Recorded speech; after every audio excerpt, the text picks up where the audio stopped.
khususnya Gen Z dan millennials gitu. Ya. Nah, sebelumnya boleh diceritain nggak untuk tentang profil dan keseharian Kak Alia tuh apa sih sekarang sibuknya ngapain gitu? Oh, sekarang sih aku aktif jadi konsultan finansial, terutama untuk personal finance. Sisanya aku menjalani hari-hariku aja karena kebetulan memang punya dua anak ya. Jadi 50-50 lah gitu. Jadi working mom sama jadi jadi a full time mom gitu. Sebelumnya emang berkarir gitu ya di perusahaan bekerja atau gimana Kak? Oh ya, jadi 2000 dari dulu sebenarnya kerja sih, dari kuliah juga aku kerja. Tapi awalnya juga bekerjanya di dunia media.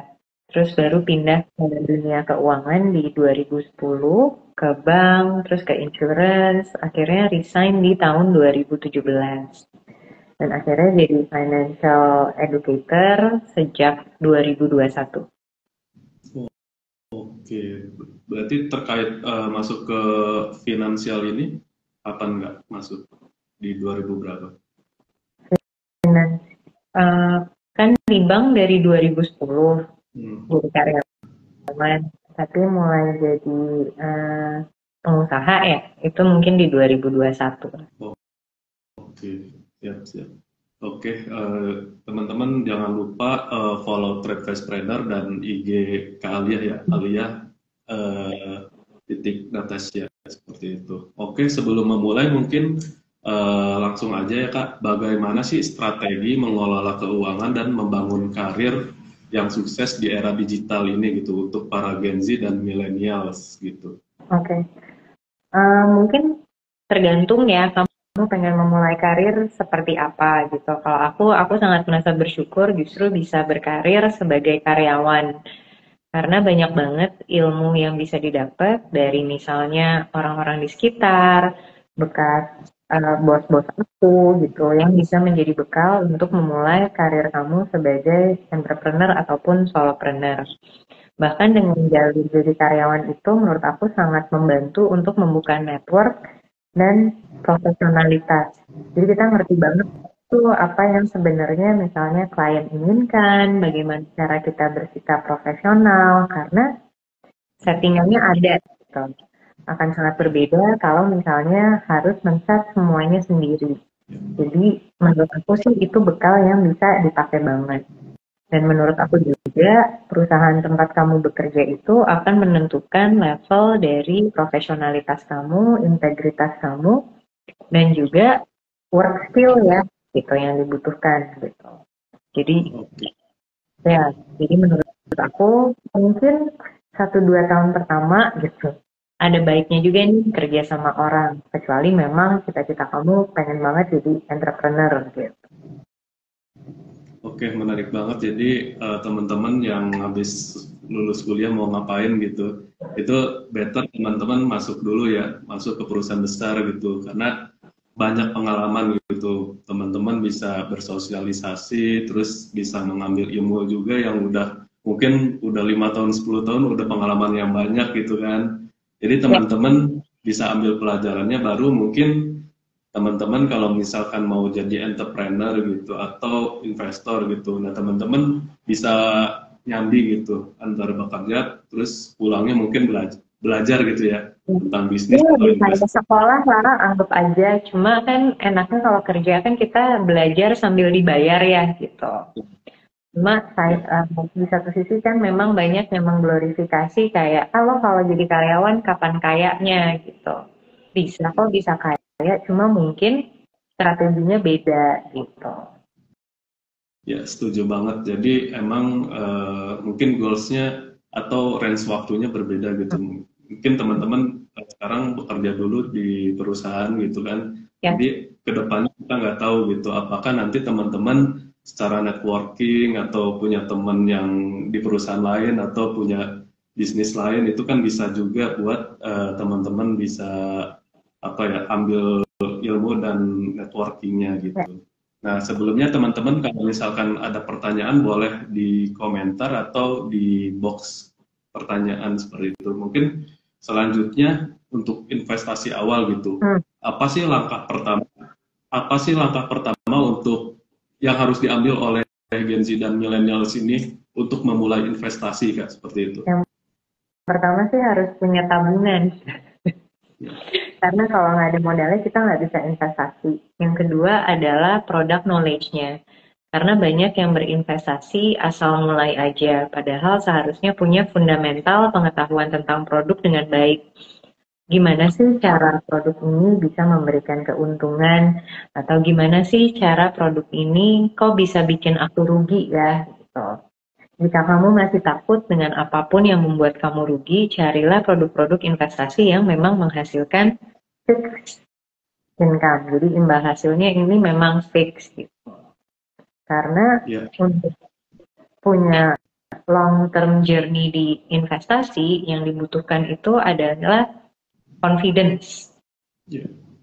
Nah, banyak orang yang trauma nih gara-gara investasi bodong atau investasinya tidak menguntungkan, akhirnya mereka berhenti berinvestasi.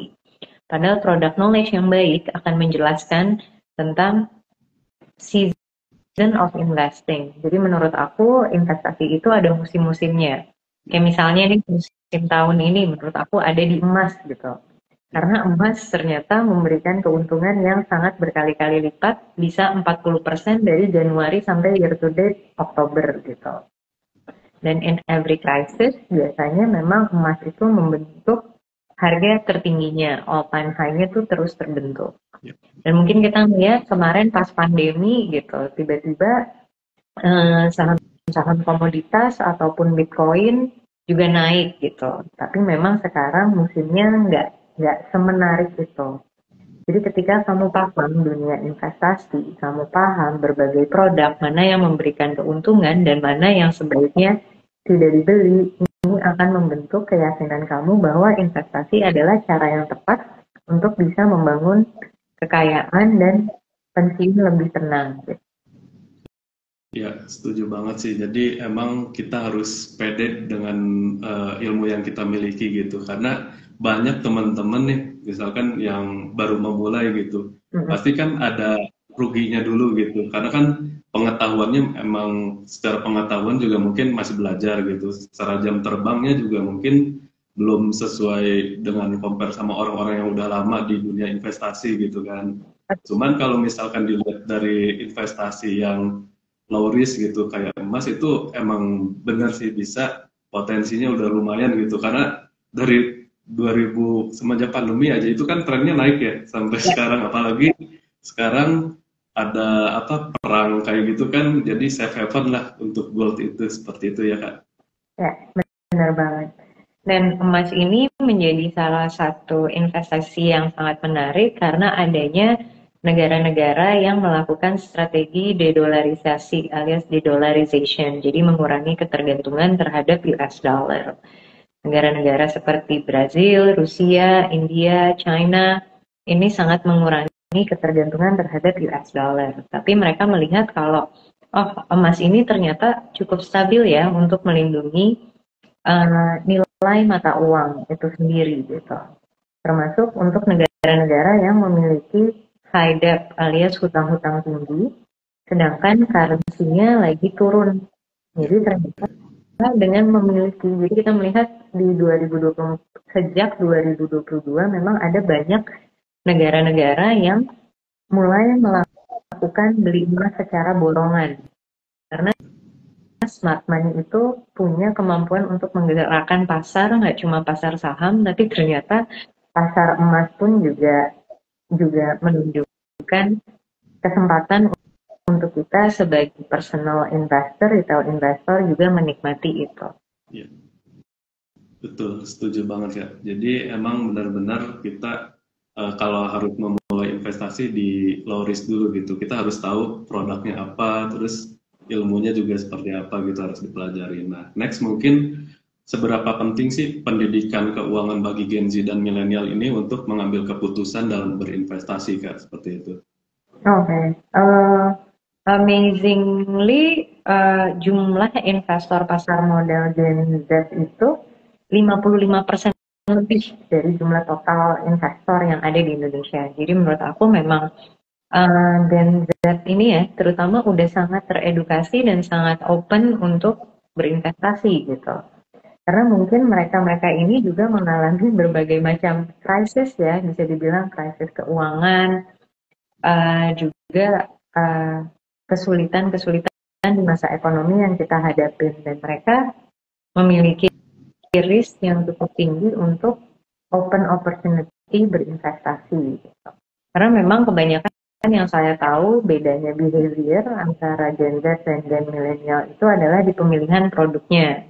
Kalau Gen Z ini memang lebih risk taker dan lebih banyak juga di cryptocurrency. Oke, berarti emang karena apa ya, dia mengikut krisis ekonomi dia mengalami gitu ya. Jadi mereka jadi lebih melek gitu berinvestasi dibandingkan gitu. Dan kemudahan ya, sekarang investasi kan semua bisa pakai smartphone.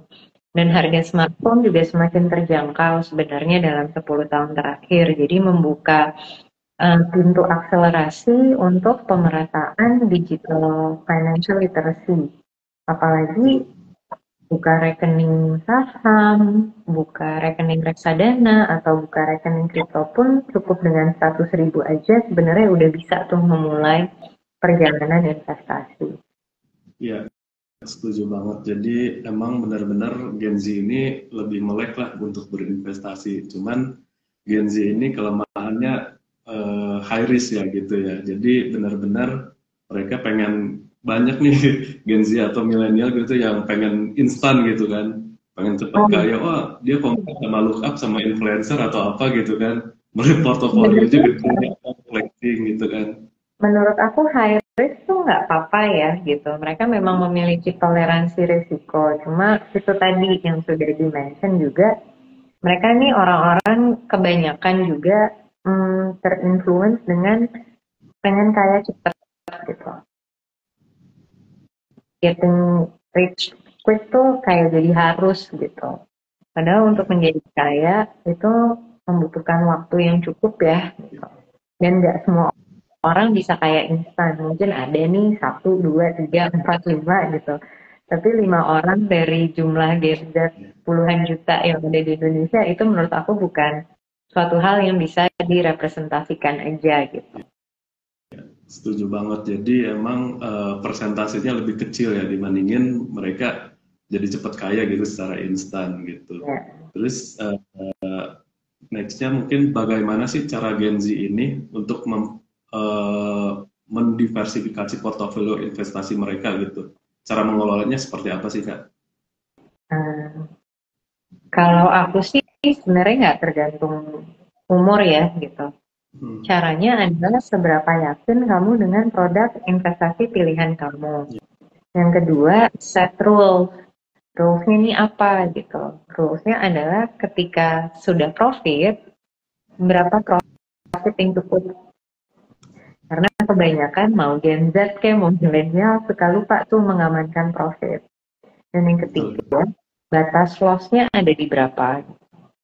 Apakah kamu loss akan siap cut loss atau loss-nya malah di top up terus. Jadi balik ke 3 tadi, bagaimana mengatur portofolio. 1, dilihat ke kemampuan dari jumlah nominal. Yang kedua, siap merasa cukup profit di berapa, dan siap bertanggung jawab loss-nya ada di berapa. Gitu aja sih. Iya, setuju. Jadi emang diversifikasi portofolio itu sangat penting ya dalam dunia berinvestasi gitu. Jadi teman-teman bisa pelajari itu untuk money manajemennya seperti apa gitu kan. Nah next mungkin terkait karir gitu. Apa sih peluang karir yang paling menjanjikan di era digital ini untuk Gen Z dan milenial? Karena kan sekarang era digital gitu, mungkin bisa podcast atau IG Live seperti ini atau jadi influencer. Apa sih Kak untuk Gen Z dan millennials ini gitu untuk peluang karirnya? Kalau peluang karir sebenarnya ada banyak. Cuma pertanyaannya mungkin seberapa kamu mau untuk mencobanya. Karena untuk mencoba mungkin peluang karirnya namanya baru berkarir mungkin rewards-nya atau gajinya gitu tidak sebesar itu. Tapi pertanyaannya, apakah kamu melihat potensi yang dijanjikan? Nah, tadi juga disebutkan gitu kan, apakah memang mau di industri sosial media, tapi kita bisa melihat sebenarnya tren job demand itu ada di AI, yang kedua ada di blockchain. Jadi bukan di kriptonya, tapi di teknologi blockchain-nya. Jadi menurut aku itu akan masih sangat berkembang ya, terutama digital finance gitu. Walaupun apps-apps ini banyak, tapi turunannya juga banyak nih kebutuhannya. Salah satu mungkin pekerjaan di bidang cyber security. Karena banyak ya kasus-kasus cyber yang memang membutuhkan expert. Nah, mungkin di Indonesia masih butuh banyak uh, high skill untuk software engineer, coding, AI. Jadi aku lebih melihat kebutuhannya tuh ke arah sana karena tren secara mendunia ada di sana. Tapi apakah tenaga kerja kita siap atau enggak ya? Oke, jadi setuju banget. Jadi ke depan tuh Gen Z dan milenial sebenarnya peluangnya banyak gitu ya, termasuk AI dan yang lainnya gitu kan. Karena di Indonesia sendiri kan masih awam gitu tentang AI atau teknologi digital gitu dibandingin dengan US mungkin atau Eropa gitu emang udah terlampau jauh banget sama Indonesia, makanya potensi yang buat gitu kan, ya. spesialisasi di sana tuh emang bakalan dibutuhin di Indonesia gitu kan. Ya, karena ya pasti apapun yang dimulai pasti di negara barat sana kan. Tapi kan mau tidak mau ketika dunia sudah membutuhkan profesi-profesi seperti itu, ya pasti Indonesia juga harus siap menyediakan tenaga kerja ahli untuk di bidang itu.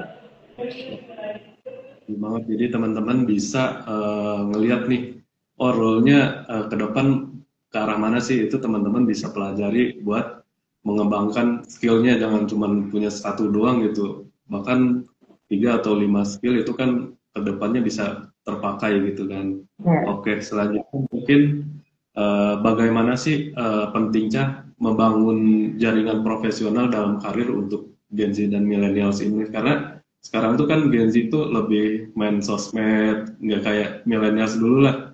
Buat bersosialisasi itu nongkrong di kafe atau gimana. Sekarang kan ngelihat Gen Z itu potensinya ya TikTok, Instagram gitu. Apa sih Kak untuk membangun jaringan profesional dalam karir itu? Oh, sebenarnya menurut aku membangun jaringan di Instagram itu memberikan banyak network buat aku. Jadi pertanyaannya apa yang kamu kasih lihat di sosial media kamu? Karena aku ingat banget kayak 3 tahun lalu, misalnya lagi networking gitu, terus kayak, aduh, aku lupa nih bawa kartu nama gitu. Terus lain malah mengingatkan kita tuh udah nggak di eranya kartu nama, kita itu identitas kita adalah sosial media kita. Jadi berhati-hatilah dan pilihlah kalau memang kamu ingin membangun karir di sosial media atau membutuhkan diri kamu untuk dikenal, bangunlah identitas yang memang kamu ingin dikenal sebagai expert di dunia itu. Yeah. Jadi even kamu scrolling ataupun apa, berkenalanlah dengan orang-orang yang memang menjadi inspirasi kamu, membangun network, bertanya, ikut kelasnya gitu. Karena justru sosial media itu mengenalkan aku kepada orang-orang yang sebelumnya tidak aku ketahui gitu. Tapi akhirnya bisa berteman baik, bisa berpartner baik, bahkan membukakan jalan untuk opportunity yang sebelumnya belum pernah ada. Gitu. Jadi, ya setuju. Jadi emang ini lebih apa ya, tergantung cara dia memainkan sosmednya kayak gimana gitu kan. ya. Karena kalau misalkan mereka buat networking jelas lebih luas gitu kan dibandingin generasi-generasi sebelumnya emang terbatas gitu, belum ada sosmed atau gimana gitu kan. Betul. Jadi state your social media itu secara profesional. Iya, setuju. Oke, selanjutnya mungkin apa sih mindset yang harus dimiliki Gen Z dan millennials ini ketika berinvestasi tuh Kak?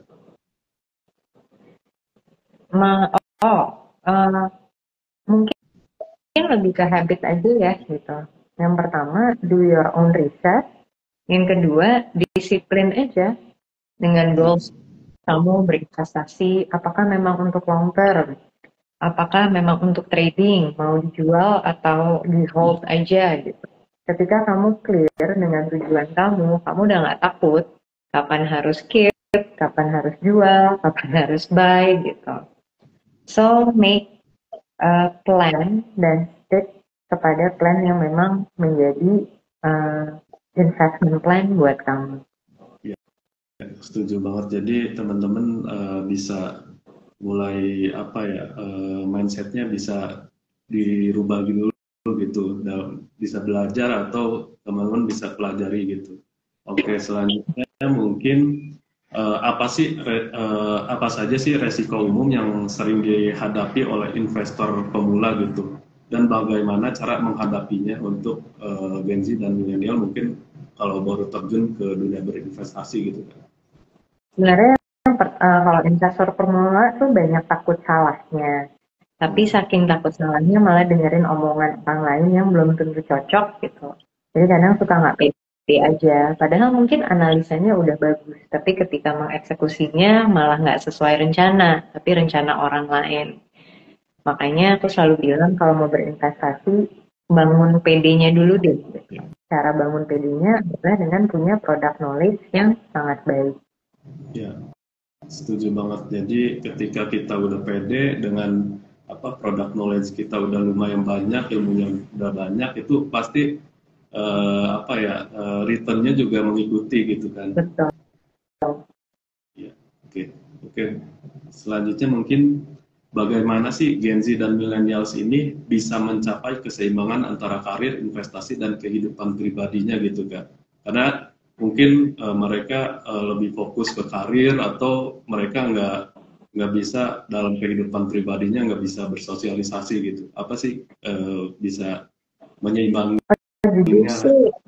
Jujur di awal-awal aku membangun karir ketika aku 20-an memang nggak ada sih yang namanya work-life balance. Jadi kadang memang kita harus memilih salah satu aja. Kalau kamu mau mengejar karir ya lakukan sebaik-baiknya gitu. Karena kalau di usia 20-an kamu mau mencoba seimbangkan gitu, akan terlihat kompetisinya tuh beda banget. Mana orang yang siap untuk nyemplung, mana orang yang siap untuk do the extra miles gitu. Dan in the end malah kamu kalah dengan persaingan itu sendiri demi mencapai work-life balance gitu.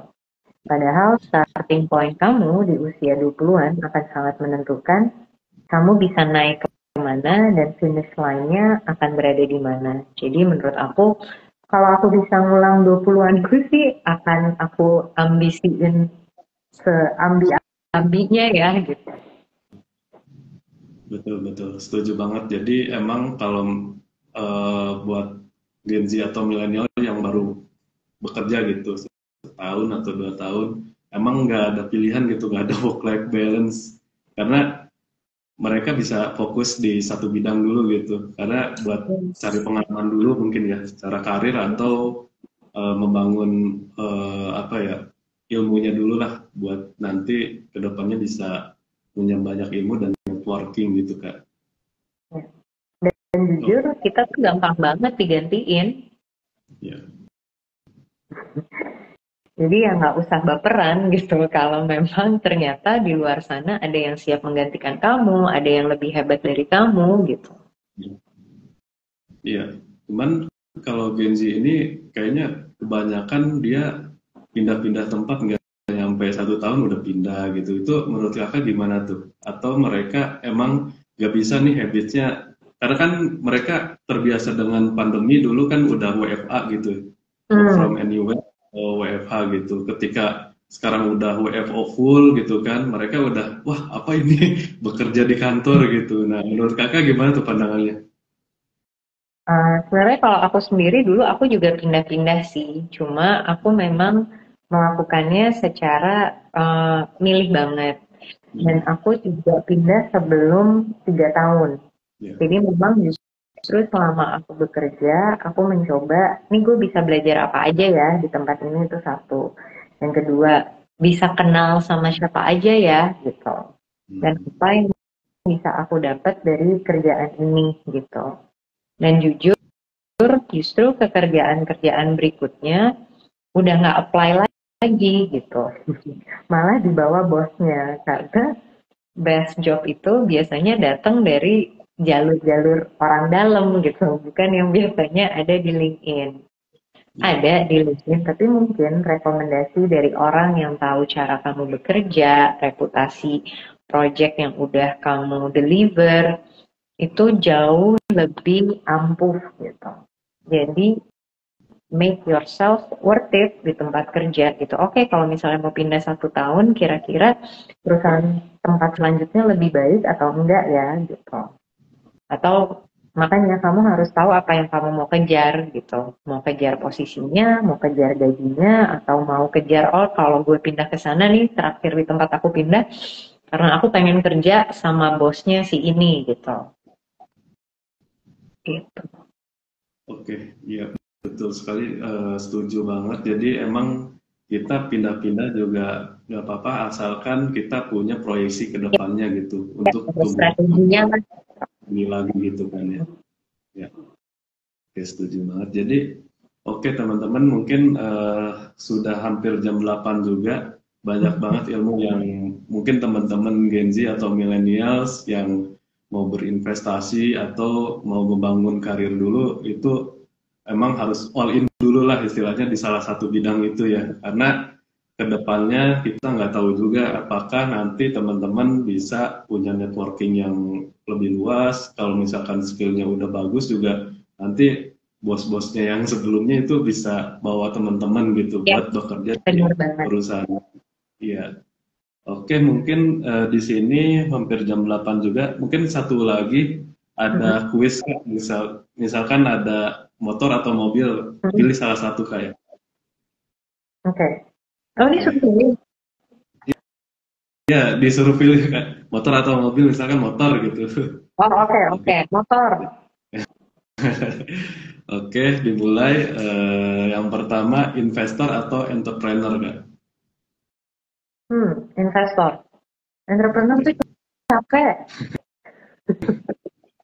Kalau udah investor, baru jadi entrepreneur, kayak. Ini Biasa gitu tuh, kalau udah lumayan duit, ya 5% jadi ke bisnis lah 10%. Oke, selanjutnya financial education atau influencer. apa yang pertama financial? Education atau influencer. Yang pertama financial education. Sip, mantap. Yang ketiga mungkin running atau swimming. Running. Oke. Selanjutnya rumah atau apartemen. Rumah. Oke, terus selanjutnya saham atau reksadana. Saham. Oke. Yang terakhir mungkin gold atau bitcoin. Gold. Oke, safe haven banget kayak. Siap, siap. Oke, makasih banyak Kak dari TradeFest Planner. Mungkin yang terakhir Kak, kalau misalkan IG Live ini masih ada di sosmed gitu atau di YouTube atau di Instagram TradeFest Planner, apa sih yang 5 tahun ke depan yang Kakak mau ucapkan ke diri Kak Alia sendiri gitu? Apa sih 5 tahun lagi ngelihat nih mau ngomong apa gitu buat 5 tahun depan gitu? Jangan sia-siain apa yang bisa kamu lakukan hari ini gitu. Jangan nunggu keburu tua, karena aku suka ngerasa kok telat mulu ya apapun yang aku lakuin. So do something as soon as possible, as earlier as possible. Ya, oke, setuju banget. Jadi emang teman-teman harus mulai aja dulu, jangan terlalu banyak plan gitu ya. Jadi emang benar-benar kalau misalkan teman-teman udah tahu, wah kedepannya mau ngapain nih, emang udah passion atau suka di situ, ya udah all in aja, all out di situ gitu kan. Oke, mungkin itu aja Kak dari IG Live ini. Terima kasih banyak atas waktunya, mungkin udah ngelek ya. Oke, mungkin makasih banyak Kak. Mungkin next time bisa kolaborasi lagi dengan Red Face Planner. Mungkin Terima kasih, selamat malam Kak. Yuk.